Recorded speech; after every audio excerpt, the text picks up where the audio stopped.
Welcome, everybody, to the Full Vantage Podcast. You are going to be in for one today, because if you are thinking about making an important decision, if you are in the middle of making an important decision, or if you have already made one and you're working through it, I believe today the through line of this conversation is going to be, how do we decide to move forward and to maybe not live a life that we regret, maybe step into a life that has a story that's we're excited to tell, or how do we formulate and get this way of living that could change our lives? And we're going to come at it from the angle of business, because we have the Adam Robinson with us today, and Adam is a business owner.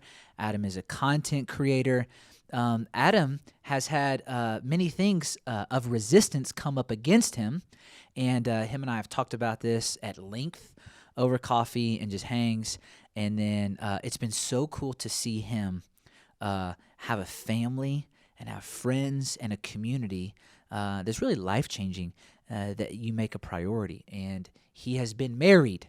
Listen to this. He has been married for 21 years next month? January. Okay. Yep. Yeah. Next month. Oh, wow. I can't believe that. Yeah. Okay. Next month. And that's over 2 decades.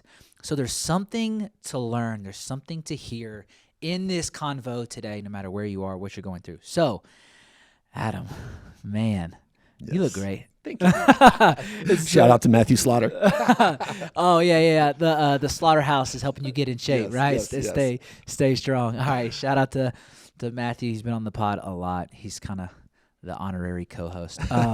So, Adam, could you just let everybody know what you do? What do you do, and what do you think about on a daily basis?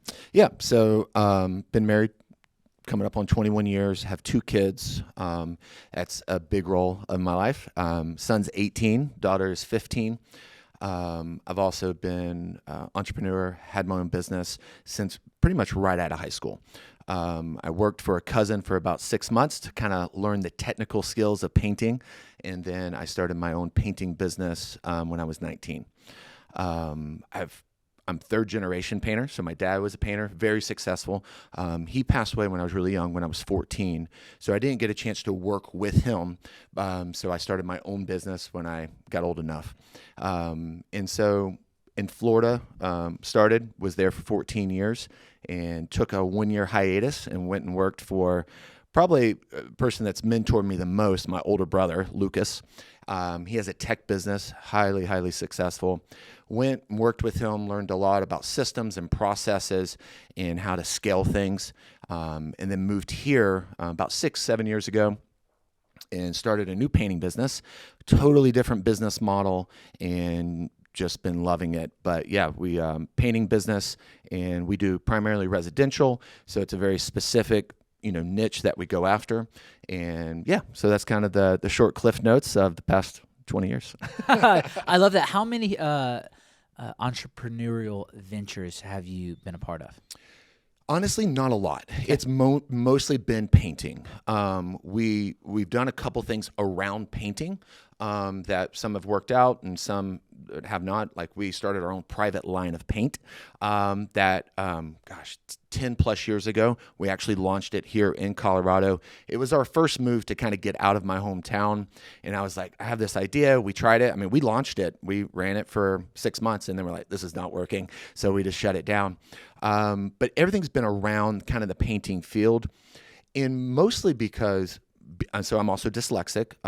And so being dyslexic, I've really felt limited a lot of my life, because technology hasn't always been what it is today. Today is, technology is really the great equalizer, and it makes things easier. And so, in the early 2000s, 90s, like, you just didn't have an iPhone, you didn't have the iPad, you didn't have all the capabilities. So I really kind of focused on what I was comfortable with, which was painting.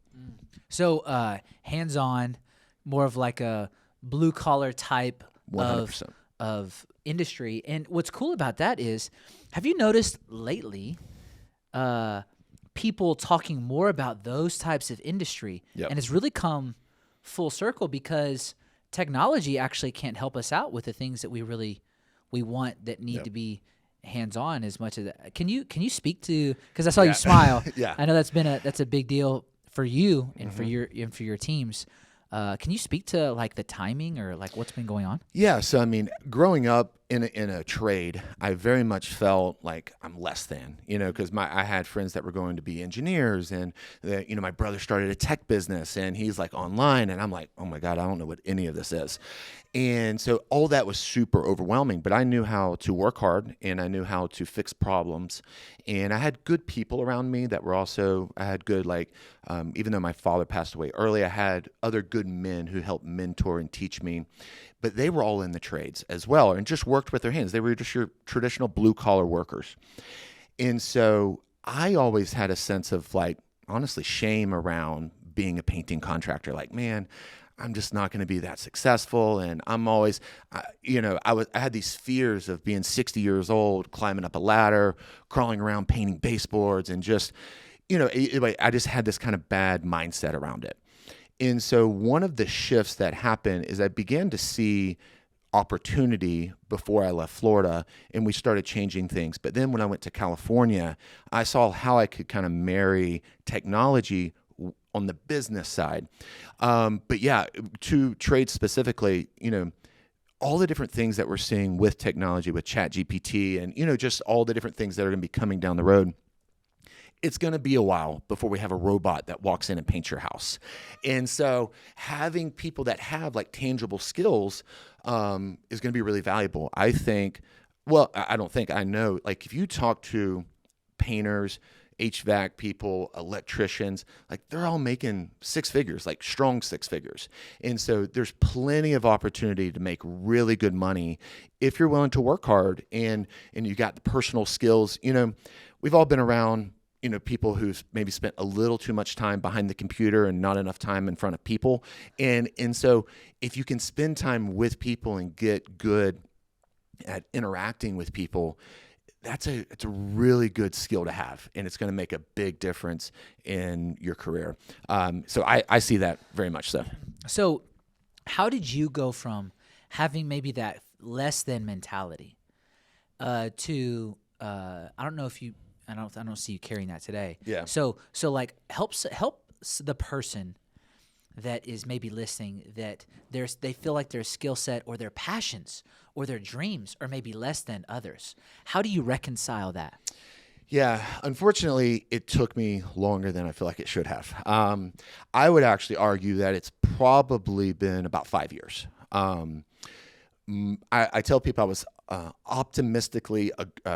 was aggressively optimistic about my venture here in Colorado. And so my thought was, if I can get a business up to $1 million in revenue, then I can pretty much do what I want in a city where I don't know anyone, and just it's one thing to build something where everybody knows you and you're in a small town and, you run into someone at the hardware store, it's just that very kind of Mayberry type, atmosphere. But if I can come to Denver, Boulder, and build something, I was going to feel really good about myself. And even in that process, as I was building that, and honestly, we almost hit that goal the first full year we were here. We hit it the second year, and we went over that. But there was a couple things and I still didn't feel good. I still didn't feel confident. I still had a lot of self-doubt. But I had a couple situations. I had a venture. So when we moved, we sold sold our house, sold a rental property. And so I had some cash, and I was like, man, I got to do something with this cash. I just don't want to leave it sitting there.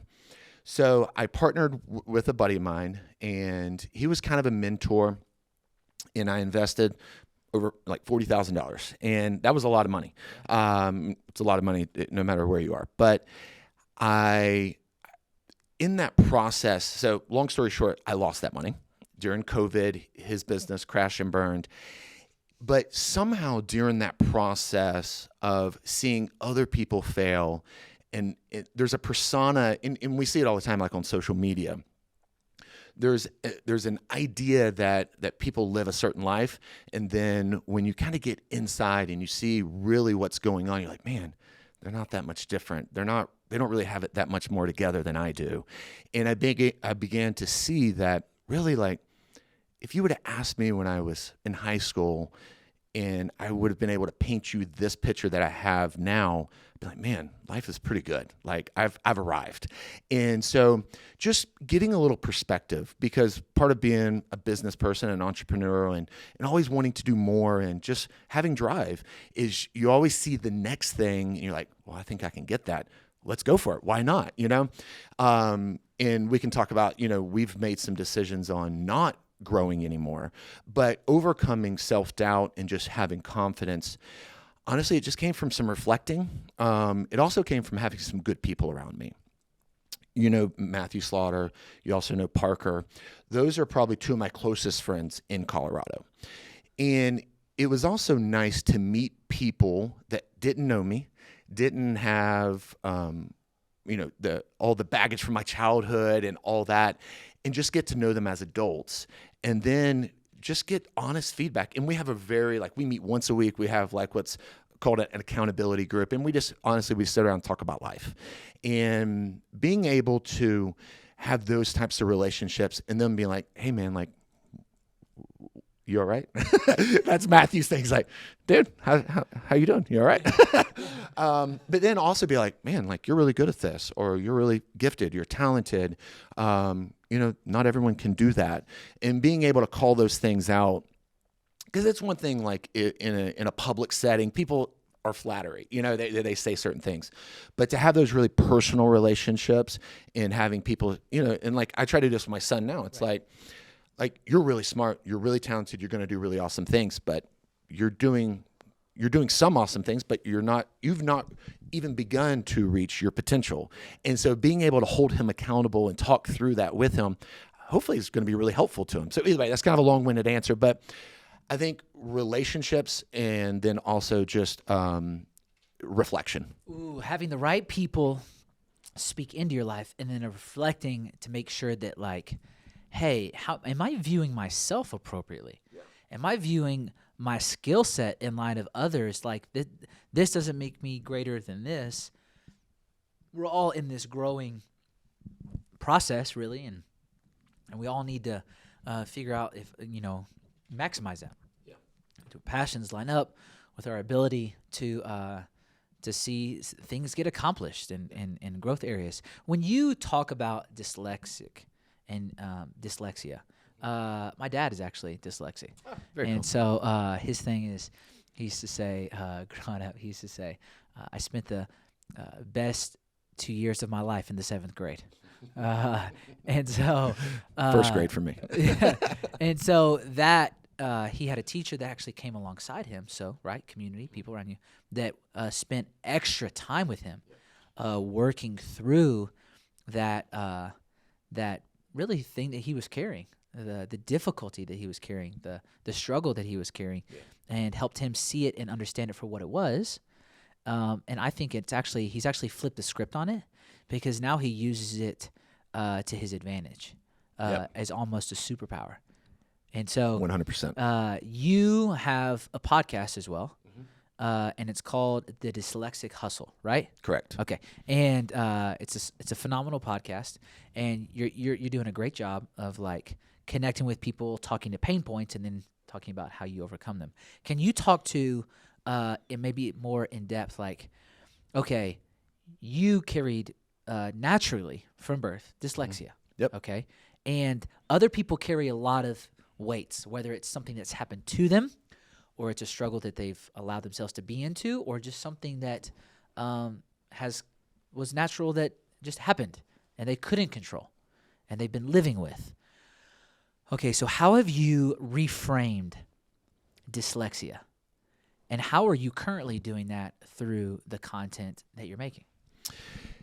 Yeah, so with dyslexia, I love the analogy of a superpower. We actually have a video about dyslexia as a superpower. So dyslexia is a neurological condition. And so like you could talk about like the science of it and all that. But the analogy I like to use with it, it's the difference between a MacBook and a PC. They can do the same thing, but they operate completely differently. And so part of the issue with dyslexia is just how you process and how you learn.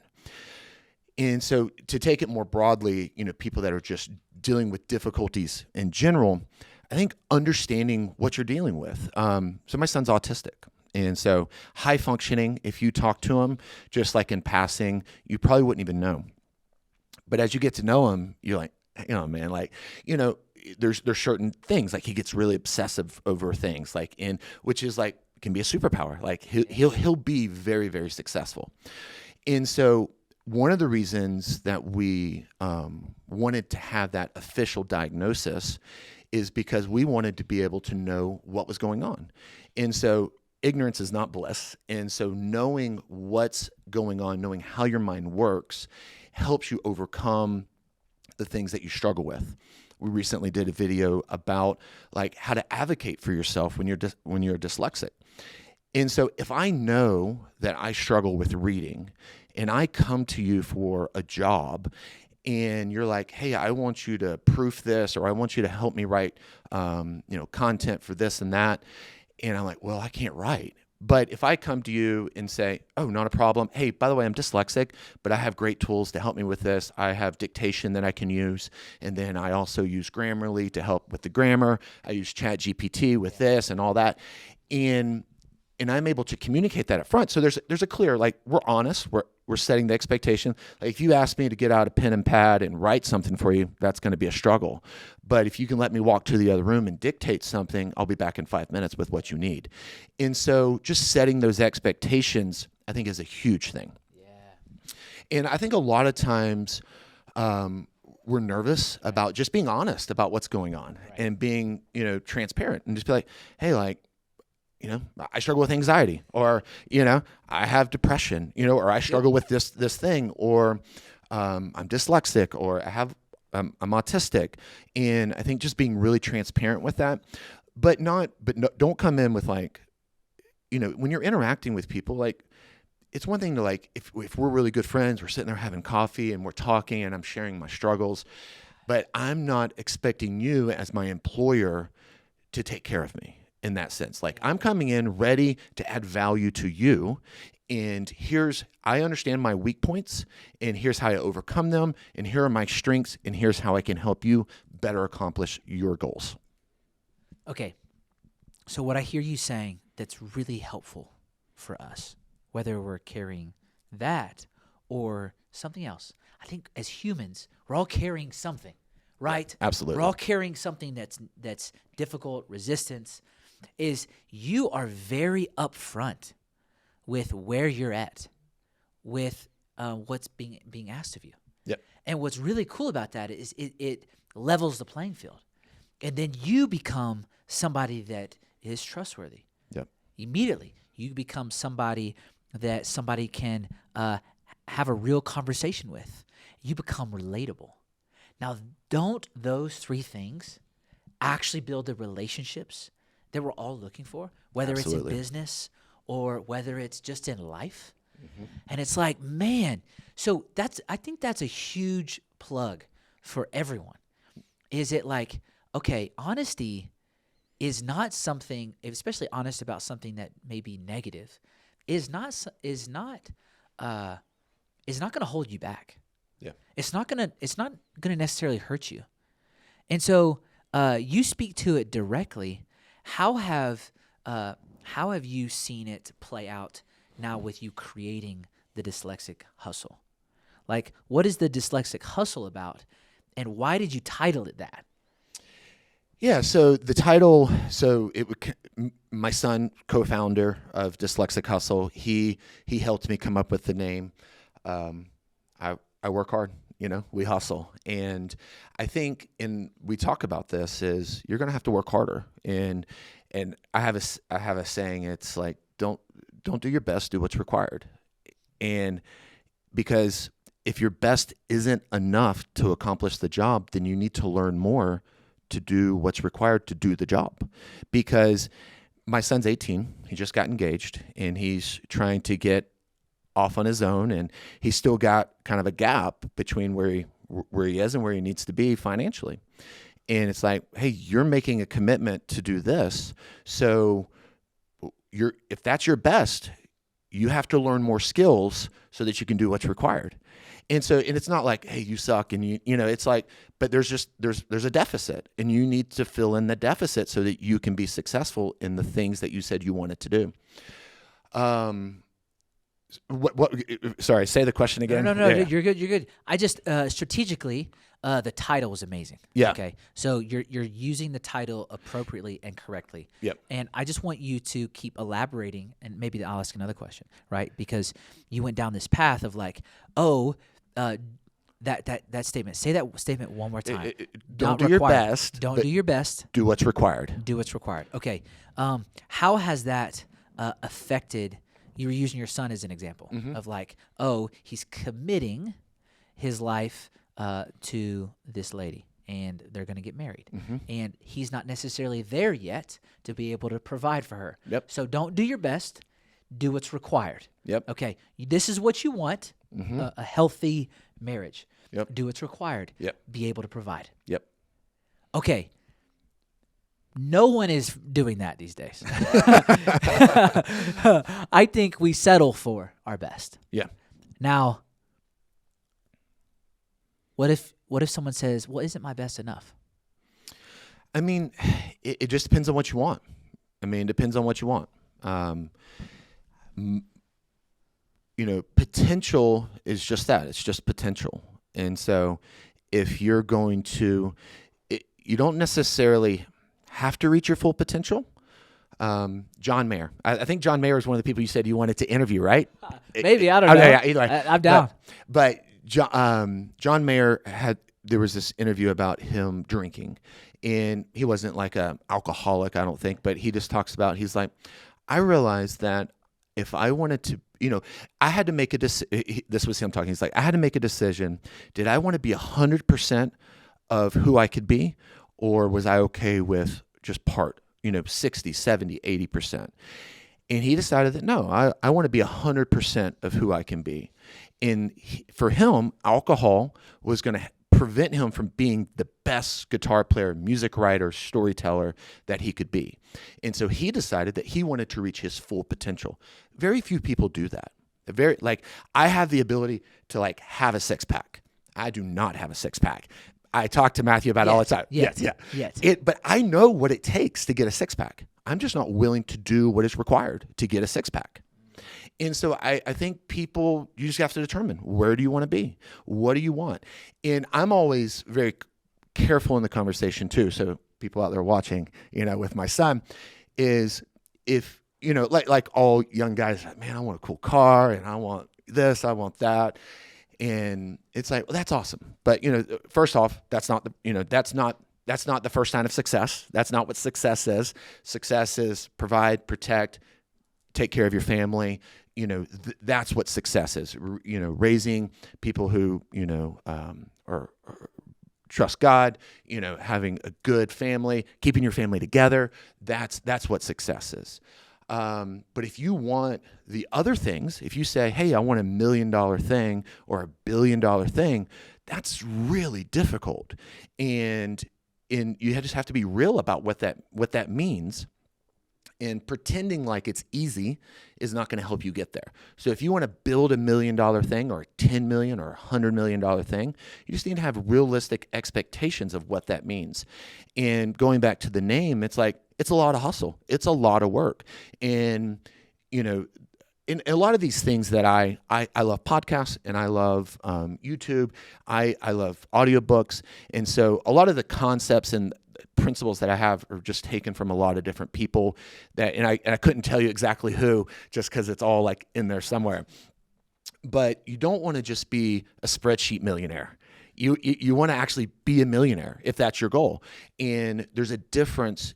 A different thing is required to conceptually be successful and then actually be successful. It's one thing to write a sales pitch. It's another thing to sit down and me give you a sales pitch and you actually buy from me. It's everyone loves an idea, but then to really see if it's a good idea, try to get money from that person that said it was a good idea, because then if it's a really good idea. But if you're not in the business world, if you're not making money, it's just a hobby. Ooh, I love that. That's a Dave Ramsey quote. I love that. If you're not making money, it's just a hobby. Yeah. Oh man, how does somebody go from hobby to profession? Yeah, I think reps, doing it a lot, becoming good at it, and then at some point you just have to go out and ask. You have to make the sell, and you have to figure out. It's all about value. Everything's a value proposition. Everything is like, I want you to give me X, and I'll give you Y. I want you to give me $6,000, and I'm going to paint this thing for you, and is that worth $6,000? Or, it's just about value proposition. There's kind of, so as you're thinking about it, kind of a cornerstone that I picked up from a guy named Alex Hormozy, who I absolutely love, and kind of four pillars for business. It's the dream outcome, the likelihood of achieving the dream outcome, the sacrifice to achieve the dream outcome, and the sacrifice to achieve the dream outcome. So if I say, I'm going to paint your home, how believable am I that I can paint your home? Well, I have 250 plus reviews on my, and so it's believable. I don't want any money until the job's 100% done. That's believable. The likelihood that I can achieve it, again, the things I just said, and then the sacrifice, you don't have to do anything. I'm going to take care of everything. That's the value, right? I just need you to agree to it. Tell me what color you want it. I'll take care of everything else. And then what's the sacrifice? What's the sacrifice you're going to have to make for me to do this project for you? Well, not much. I want to meet with you to make sure that I understand what your dream is. And then when we're done, I want to make sure that I achieved your dream. And then that's it. And so, and Amazon's a great example of that, right?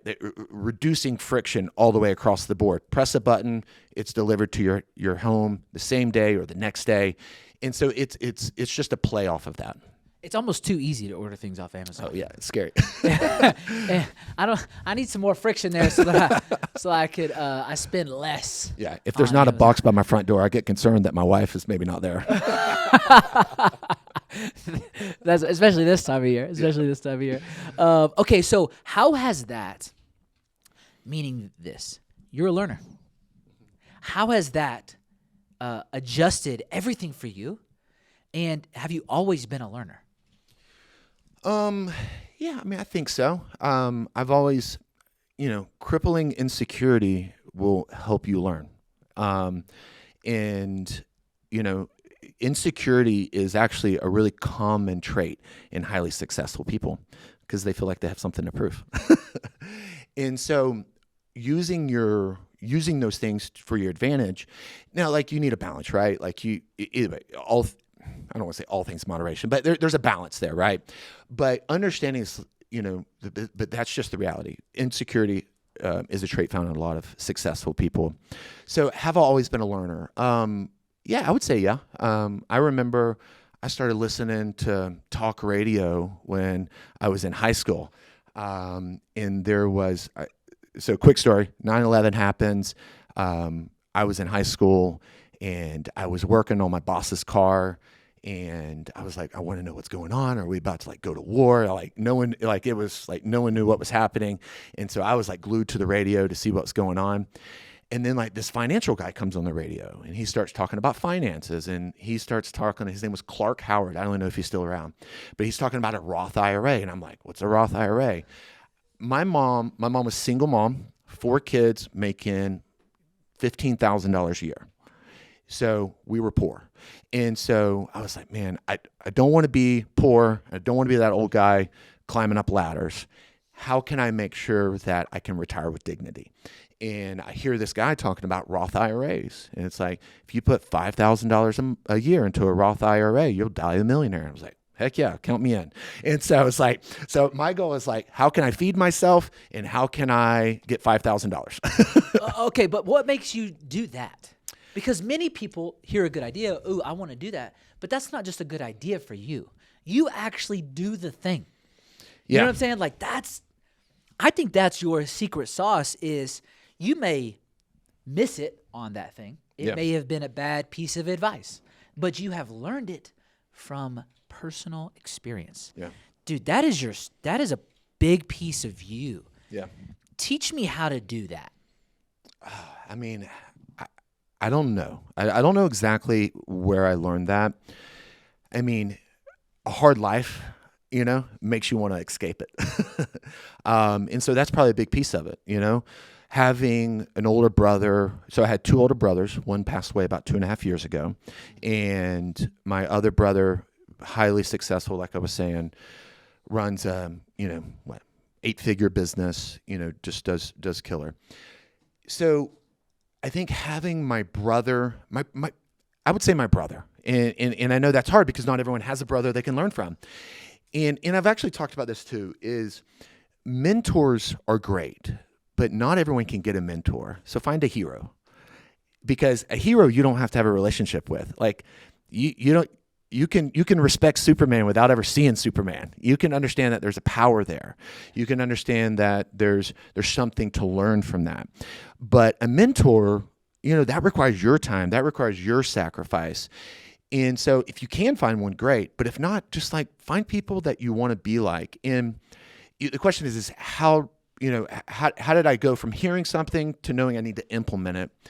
And I don't really know, other than I just knew I needed something different. I knew what life could look like, and I knew that life would be really hard if I didn't make real, meaningful, intentional decisions. And so, I just started down that path. Now, full disclosure, I didn't start putting money into an IRA for another 10 years, but I knew where I was going. I will say this, I've always been good at setting a path, setting a vision, saying this is where I want to go, and this is how we're going to get there. And even if I don't know exactly how to get there, I'm going to experiment and play with it until I get there. Yeah. I think that's so refreshing, because you learn the thing and you don't do it immediately, but it's there. Mm-hmm. And you want to get to a point where you can do that thing. Yep. And you're not stressed out necessarily about not being able to do it yet, but you're going to do it. Yep. It's only a matter of time, which is also something I know you love. Probably saying to yourself, maybe not regularly, but you live in that world with your vision. This is where I'm headed. It's only a matter of time. Because you have a firm belief that your vision will come into your life. Okay, so teach me, if I am on the edge of this entrepreneurial venture. Let's say in the next 8 months, I want to step into something. I've got 8 months. Okay. What do I do? I've got an idea. That's it. Yeah. So you have, ideas are good, but they're a dime a dozen. Like they just don't matter until you can operate it. And so you have to make sure, you have to figure out what the money transaction is, is when it comes down to it. You have to figure out, how are you going to turn that idea, how are you going to add value to be able to present it to me so that I want to give you money for the idea that you have. And so in the only way to do that is by going out and asking the question. Do it before you think you're ready. When I got to Colorado, I didn't know the market. I understand the industry, so I had that advantage. But I didn't have anybody to do the work for me, and I didn't know the pricing. And so pricing from city to city can change, much less state, from big Denver, Boulder, very affluent, to redneck town in Florida. So very, very different. First job I did here, I paid $500 to get it done. Like I underbid it so much that it cost me money to get the job done. But I was just like, I'm not going to figure it out until I do it. Now, I will say, this time around, when I started my first business, I had $500. When I started this business, I had $10,000 allocated, and we were launching. It's kind of like raising money for like a nonprofit. Like we came in prepared with a little nest egg. So if you don't have a nest egg and you're looking to launch something, be prepared to work more than anyone else. And again, do what's required. And for me, when I started, it was me in a truck and a bunch of paintbrushes. Like I did the work. I did the work from as long as needed during the day to get the job done. And I went home to bid the next job, and I worked the weekends. I did everything I had to do to be successful. And when something had to be done, I just got it done. And I worked a lot. We didn't eat out, didn't have cable, didn't go on vacation, didn't have an Xbox, didn't have PC. I didn't have any of that stuff. A fun night for me and the wife was back in the day, you could get a $5 Hungry Howie's pizza, and we could watch reruns of the DVD we had, and that's what we did. And we were content with that, but we were building something. So I think sacrifice, Dave Ramsey says this best. He's like, live like no one else so that you can live like no one else. And so if you can sacrifice today, you won't have to sacrifice as much in the future. And so for that entrepreneur, figure out where the transaction's going to happen and get out there and just start talking, because you may think it's a $2,000 transaction when really it's a $500 transaction. And so, but you don't know until you get out and talk to people and start making the proposition about the service. So you got to figure that out, and then you have to adjust and be willing to work for less to get your feet wet, to get experience, and to learn. I've painted many projects for contractors where I didn't make as much money as I thought I should have, or maybe I just broke even. So two different scenarios. One, I just needed some cash flow to pay the bills, and I also wanted to build a relationship with someone that could give me business in the future. So again, sacrificed I wasn't making as big of a margin as I could, but I was building a relationship and I was just getting experience. Okay, so there's always a cost.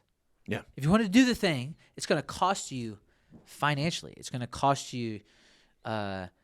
It's going to cost you energy and effort. It's going to cost. Yeah. There's a cost on a wide range of things that you're going to have to follow through with. I love the concept of don't do your best, do what's required. Yeah. And I think that's awesome, because what's required is your best. Just understand that there's a timeline that's involved. Yeah. Which is also what I hear you say. Yep. It's your best concerning how long your best is going to take you to get to where you need to be. Yep. Right? Was that fair? Absolutely, because another common trait of successful people is impulse control. So if you can delay satisfaction long enough, you'll be successful. Like if you never had to make $1, YouTube is great. This podcast, like if you just do it long enough and don't stop, it'll be successful. I heard you talk about it in your 1 year anniversary. It's like, if I just do it 1 year, it puts me like in the top percentile. And it's like, there you go. You just didn't stop, So, I don't know if you've monetized or whatever, but like if you don't have to make a certain thing, or if you can just delay, it's like get the bare minimum you need out of it, or maybe you do this and then you go do Uber Eats or Uber whatever, to pay your bills. And it just requires that sacrifice 100%. But that comes to the vision, right? If you can set the vision and say, all right, this is where I want to be.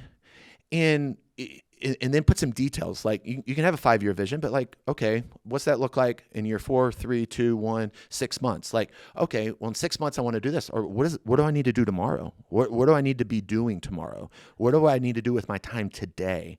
Because like, look at your time on your phone and see where you're spending your energy, your mental energy. Like you don't need that much time to decompress. Like, you just got to do better. You just have to be able to do the thing. And so it's easy to come up with excuses on why you can't do the thing. Most businesses go out within 7 years. I've said, the goal is to have money and time. So most people start a business because like, I just want to have more time. It's like, well, maybe. Like if you really hit if you hit like a grand slam and like you hit the holy grail, you'll have time and money. You can get money. Like that's very doable. But you're probably going to work a lot and you may not have a lot of time. But if you want time and money, man, that's really difficult. That's hard to do. And like I have a pretty balanced life now. But I didn't for 15 years. In the summer, I don't have a balanced life. In the summer, I'm hustling. I'm working. That's my go time. I am going all in. So again, I can push through 6, 7 months of really 10, 12, 15-hour days because I know in the winter I'm going to go ski twice a week. So I'm okay with that. Well, you set your priorities and the dream up that way, and now you know how to accomplish what you really want. Yep. And so what's really cool is I hear you saying a ton of like, hey, I am assessing where I am and where I want to be. And then I'm assessing, am I hitting specific strategic markers on that way there? And why do you now want to ski 2 times a week? Yeah. So I have 2 kids. Yeah. And so when we started, both my kids skied. My son doesn't anymore because his priorities have changed. And so he needs to go learn how to make money. And I was like, yes, you do. Go make money. My daughter's 15 in different expectation. And it's just an awesome time. You know, she just started driving. So she drives some. And then when we get in the mountains, I drive. But, and then while we're driving, she reads some of her favorite books to me. And while we're on the slopes, we're just having a great time.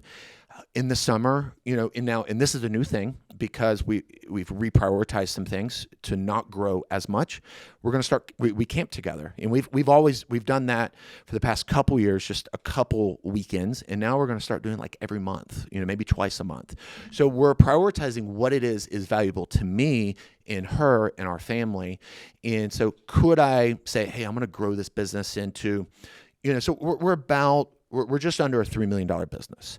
And there was, up until this year, we were like, let's go to 10. Let's go to 10. I can do that. And then this year, me and my wife sat down and just had a real conversation. It's like, what do we really want? What are we trying to achieve? And it would take another 3 to 5 years of really like intentional growth to get there and maintain it and systematize it. And I was like, man, I just don't know if I want to do that, because if you would have asked me 10 years ago what success looked like I'm way beyond it, So why move the goalpost? And I would have said, well, I'll always move the goalpost. I'm just like, because that's who I am. I'm going to grow business. That's what I do. And it is part of who I am. But then I said, but do I also want to be a really involved father? Do I also want to have like the strongest possible relationship with my daughter? Do I need my daughter to be seeking affirmation through other people in other ways? No, I don't want those things. And so I make more than enough. And so just saying, hey, this is enough. And once our daughter is grown, we'll reassess. And, if we're both like, man, we're kind of bored, let's, then maybe we'll grow some more. But I have a feeling that we'll enjoy that next part of life in a more productive way than, painting people's homes. I love that. Would you say I hear you like you're not moving the goalpost again. Yep. Would you say that you are moving the goalpost? You've just changed the field. Yeah. Yeah. I see you as someone who's never going to stop growing, someone who's never going to stop investing, someone who's never going to stop pursuing goalposts, if you will, which is scoring, which is accomplishing. Okay, just for everyone that's not understanding the football analogy. It's okay to move the goalpost, but it's okay to change the goalpost field once you've already scored here. 100%. And this is enough because this is a greater. Yeah. And so you've actually adjusted the goalposts and assessed what matters more. Yeah, and that's very true. And so part of that shift, the new field, is, I have what I need, and so we've you've seen in movies and maybe even know someone in real life that you got the really successful parents and the kids are a mess, and the knowledge didn't pass down to the next generation of how to accomplish the thing. So it's one thing to be able to provide. It's another, the whole old analogy, give them a fish or teach them how to fish, So my kids have a great life, much better than anything I ever imagined. But also it's time, if I'm not focused on my business, I can help my son with his business.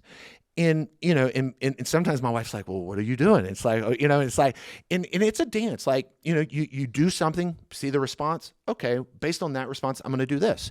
It's like marketing. It's like you try something that didn't work. So we're going to tweak this and try that, or that worked. Let's put more money on it. And so it's a dance, in anything and with my kids. It's the same type of thing. So right now, the new field is helping my son, and that's again the same way that I had kind of a combined effort. People speaking into my life. He's got people around him. He's got great people like Parker and Matthew who are just like good influences in his life, and then he's got my brother, his uncle that he just spent 6 months with in California. And then he has me and his mom, and we haven't talked about my wife, but my wife plays a big part in the business as well. She does all the bookkeeping, accounting. She's the dot the I, cross the T, make sure. I always say she keeps me out of jail, So on the tax side, So with my daughter, she's a writer. She's a huge creative. She's already written her first novel, and I'm biased, but it's really good. And so when she turns 16, sometime around that time frame, we're going to start launching her brand, and we're going to start working on that. So I can be working on, building up more money for me, but that doesn't matter. I've already got what I need. And again, like, I'm not like super wealthy, but we're good. Yeah. Like, we have a good home. We don't have any debt. We have a good life. And so now I want to focus on building. The best thing I can do to help my kids become successful is teach them everything I know. And I can teach them just concepts, or I can get in the trenches and say, hey, this is how we do things. This is how we communicate. This is how we interact. This is what we value. This is why we go to church every Sunday. This is why we're generous. This is and let them pull back the curtain a little bit, see behind the scenes of how mom and dad prioritize things, how we budget things, how we run our business. So yeah, like you said, it's kind of like we hit the end zone here, so let's bounce over to another field and let's push the ball farther down the field so that once he can get the momentum, I'm coaching him on his field, and I'm coaching my daughter on her field, and we'll see what that looks like once they're kind of got their momentum, and then they don't need dad anymore. And I don't know what it looks like in that kind of third cycle or third stage of life, but so I love that analogy. Okay, so help the listener, help us understand how we can do a better job setting priorities and reassessing our priorities. For example, you're a learner. You've probably heard a lot of wealthy people and listened to a lot of wealthy people talk about the time they wish they could get back.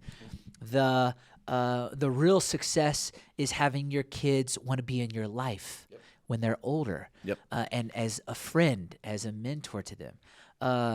Building community and actually understanding that like once I get to where I am taken care of and I have done the thing that is required of me, now I can freely be generous with the people that I love and give myself away to them. So like you're doing these things, okay, and you're doing them practically, and I think it has a lot to do with.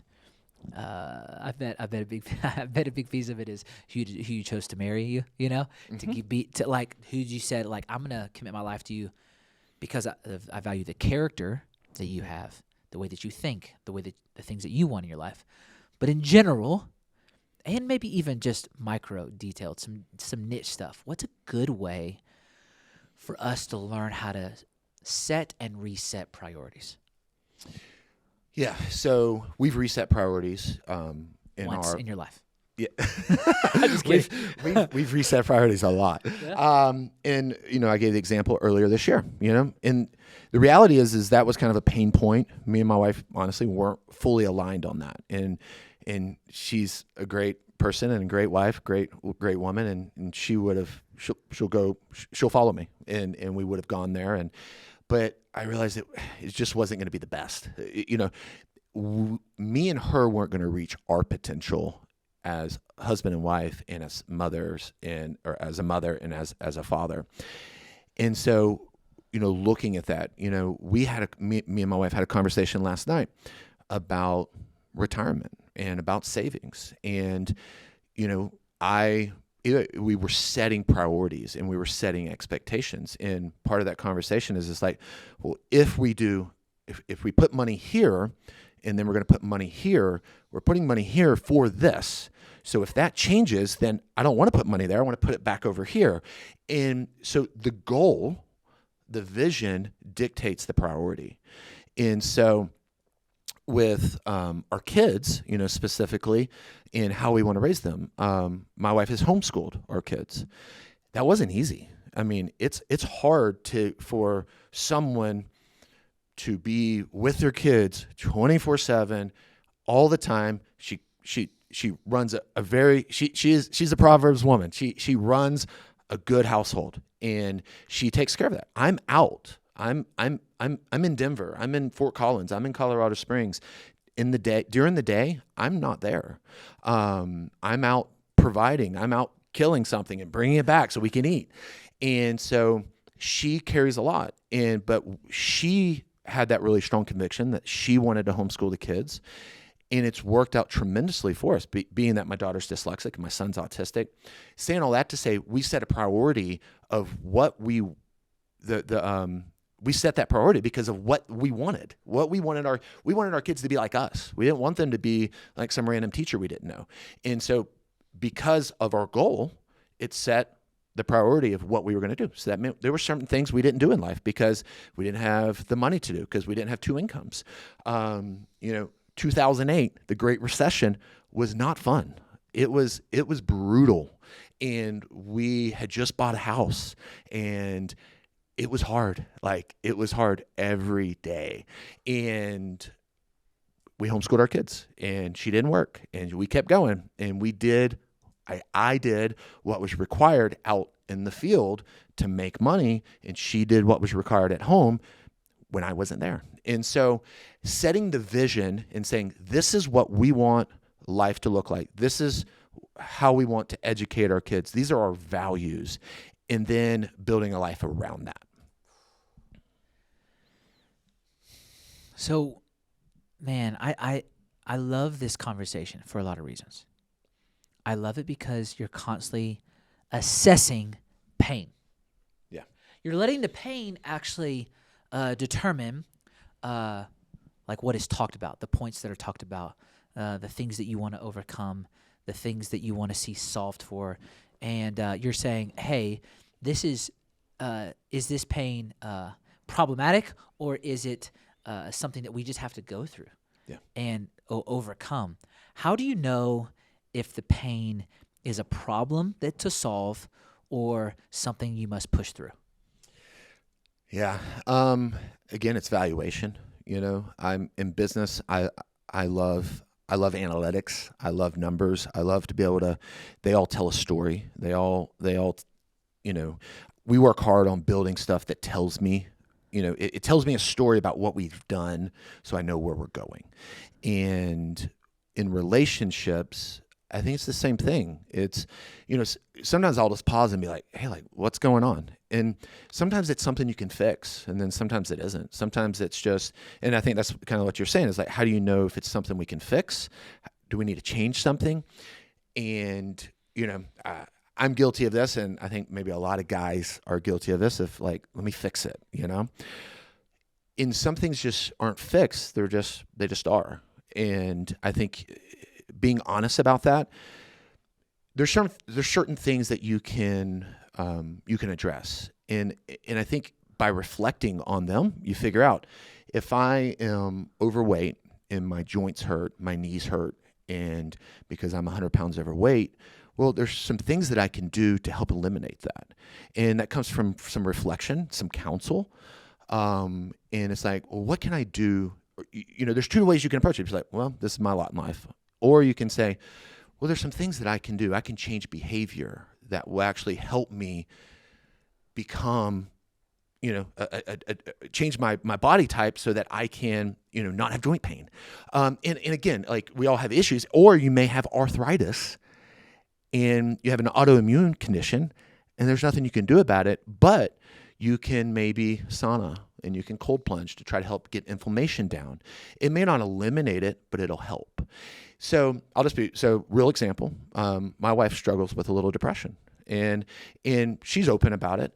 And so overcoming that, it's, I spent years like, I'm going to fix it. I'm going to make, I'm going to, anytime there's attention or anytime there's something there, I'm just going to remove it, but that's not what she wanted. She needs, she just needs me to be there. When it's a cloudy day, she just needs me to sit with it and recognize it and know that she's struggling, and just like, hey, I know it's hard, but you're doing the hard work. And, I see that. I appreciate it. And, there's not, now we do what we can. It's like, hey, let's eat good, let's exercise, let's move, let's do the natural things that we can do to help, but it may not eliminate it, but it might help. And if it doesn't get better, then we're going to be thoughtful about it, but we're also going to push through, and I'm going to do what's required to hold you in a good place. And sometimes I do that really well, and sometimes I fail miserably. How do you stay focused? Like, how do you stay focused on the goals, on the things that need attention? How do you not do too much? Because a lot of people, what I've noticed right now is a lot of people are just going a ton of different directions all at the same time. Okay. And then some people don't even know when or where or what to focus on. Yep. And I think a lot of that has to do with priorities for sure. But like, help me get focused. If you were to try to help me, what would you be doing to help me focus? So I think organization is a huge thing. I was not naturally an organized person. I'm organized because my wife is very, very organized. And because of that, I've become organized. And so organization is a huge thing. And I had a friend, mentor, business coach, who is super disciplined, and I watched him do it well, and he helped me in a lot of ways. Routine is the king. I mean, just having and just living by it, and saying, hey, like, this is non-negotiable. And it's uncomfortable because, like, in the summer, I'm not social.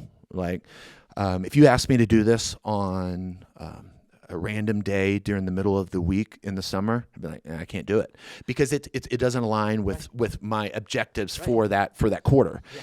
And so it's having a clear vision, and then organizing the steps for that, and then sticking to it. I struggled with it. I have a friend, his name is Adam as well, and he's back in Florida, and he's super focused guy, super disciplined.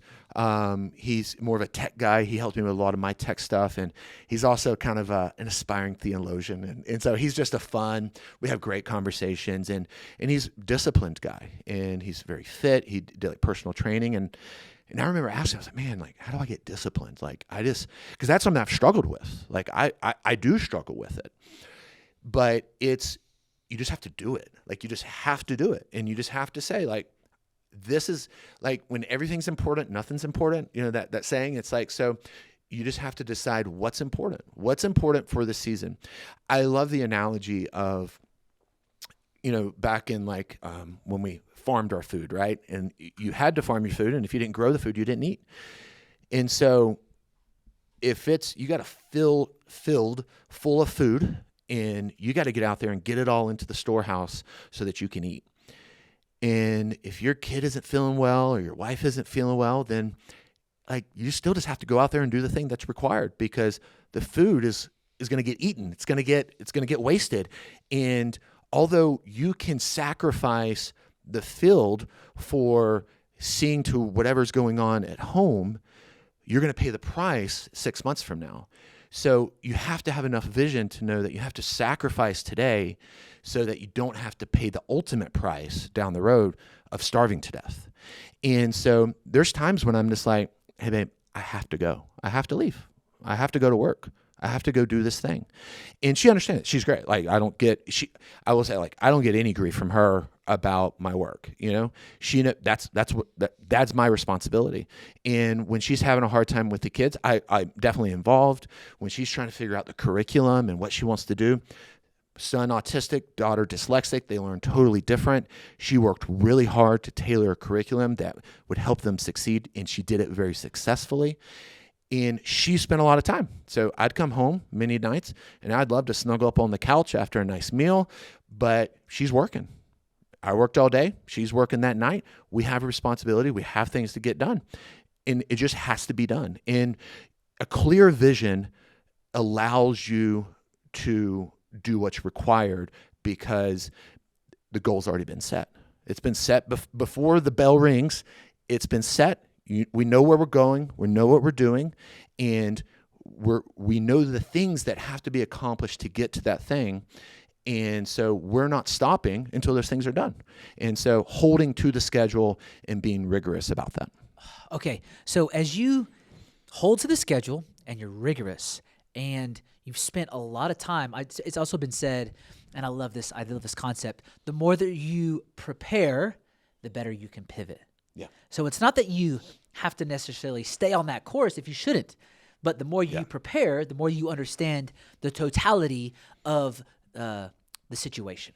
And the more you understand the totality of it, the more you can pivot and just adjust it slightly. Yep. You're not changing the whole thing. You just may adjust slightly, which is what I see you build a team around you to help you do based off the pain that you feel. Yep. Okay.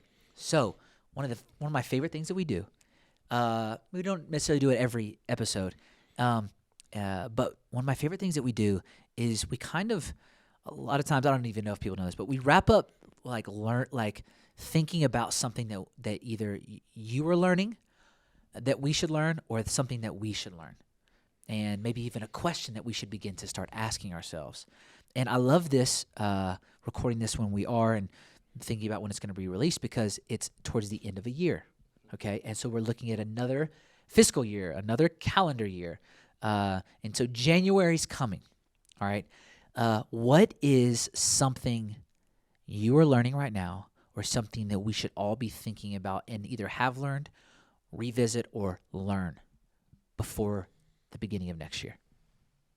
Yeah, I think the thing that has helped me the most in recent years is the idea of finding the constraint. And so it served me well in business, and the same principle serves me well just in relationships. And so finding the constraint to do the thing you want to do. I mean, finding what you want to do is a different conversation. So if you know where you want to go and what you want to do, where are the constraints? And piece by piece, just address where the constraints are. Because again, the business analogy for me would be, or really for anyone, is like, you may not need more marketing. You may just need a better product. Like if you have a terrible hamburger and you're trying to get everyone to come and you're advertising it and everyone's giving you 1 star because you don't know how to cook a hamburger, well, you don't need more marketing. You need a better product. The constraint is not the marketing. The constraint is the product. And, the constraint, in this part of my life is not, hey, I need to make more money. The constraint is I want to teach my kids how to make money. I want to teach my kids how to provide for themselves. I want my daughter to understand what it is to be around a good man, what it is to be a good wife, what it is to be a successful entrepreneur for both of my kids. And the constraint for that was my time. How much time are they spending with me? How many, these ski trips that we go on twice a week, we talk for 2 hours there, 2 hours back when we go up to Copper or Winter Park. And so she's getting to know who her dad is at a very, intimate level because we're having conversations without distractions. We're not watching a TV show, which is great. You can relax, watch a movie, whatever. We're not on our phones. We're not playing games. Like, we're just talking. We're getting to know one another. And so she's learning who I am. So the constraint, I think if you want just a word, find the constraint, a couple words, find the constraint and then reflect on what that is and reflect on what it is you need to do to achieve the thing that you want. Maybe it's find a spouse, where's the constraint? Well, how many people are you meeting a day, And, sometimes people get, I'm very much involved in our church and grew up in the church. And sometimes, people can get kind of weird about it. They're like, well, God will just bring me someone. It's like, well, maybe, That'd be cool. Maybe it'll just drop right there in your lap. Or maybe you just like go out and just meet a bunch of people, and maybe God will highlight someone, maybe you just need to get out. Maybe you need to mingle more. Maybe you need to, have a coffee date every week or every day. And the more people you meet, the more likely you're going to find someone. The more you do something, the more likely you're going to be better at it. And so the constraint may not be, I need to meet the right person. The constraint may be, I just need to meet more people. So anyway, I think you can kind of repurpose that idea, that principle. I'm big on that. I find a principle and live on the principle of it, because like you were saying, like the course may change. Like, what you want out of life. My wife thought that she wanted to be in the mountains. She hates being in the mountains. And so like it changed, and she's coming to peace with it, and it's, it's good. We have a beautiful home, but like, she's like, yeah, like when the kids are gone, like we're getting out of the mountains, so things change because you just don't, sometimes it's just, you don't know what you don't know. But yeah, I think find the constraint and reflect and be thoughtful. Don't mistake movement for production, good activities, like just because not you're all doing movement's productive. Yeah, that's not right. all movement's going to take you where you want to go. Yeah. Just because you're moving, it could be frantic. Yeah. You could be going side to side, and you're not actually moving forward. Oh yeah, a great example. I mean, I worked out for a year by myself and wasn't seeing any results. I started working out with Matthew, and I was like, holy cow, I'm strong. Yeah, the slaughterhouse made you strong. Iron sharpened iron, so to speak. Okay, so if someone's wanting to work through the constraints, Yep. Is there something that they could read or something they could watch or something they could listen to help them with that process about assessing the constraints? Yeah. So I used to read a lot of books. I would always have an audiobook going, and I think generally that's good. I would say just knowledge is useful. So I find that when I'm having even conversations like this, I'm able to pull stuff out just randomly that of just things that I've heard. So podcasts, YouTube, books. I would think more personality than I would book, because you may not, like a lot of times books focus on one specific thing, and life is not that specific. And so, I think great people to follow are Dave Ramsey. Great financial advice. It's gonna be very basic, but it's gonna fit what 95% of the population needs. If you're looking at business, go back and listen to some of the early stuff from Alex Hormozy. And then you got your classic stuff like the John Maxwell's and all that. John Maxwell, people may hate me for this. He didn't resonate as much with me. It was hard for me to track some of his stuff, but listening, I'm very conversational. So listening to like podcasts and YouTube videos helps me a lot more because I get to hear real life examples. And so that's what I like about those kind of situations. When someone calls into the Dave Ramsey show about entrepreneurship, and I get to hear a scenario and I get to hear how he processed the solution, because it's not necessarily about the solution. It's about the principles he used to get to the solution.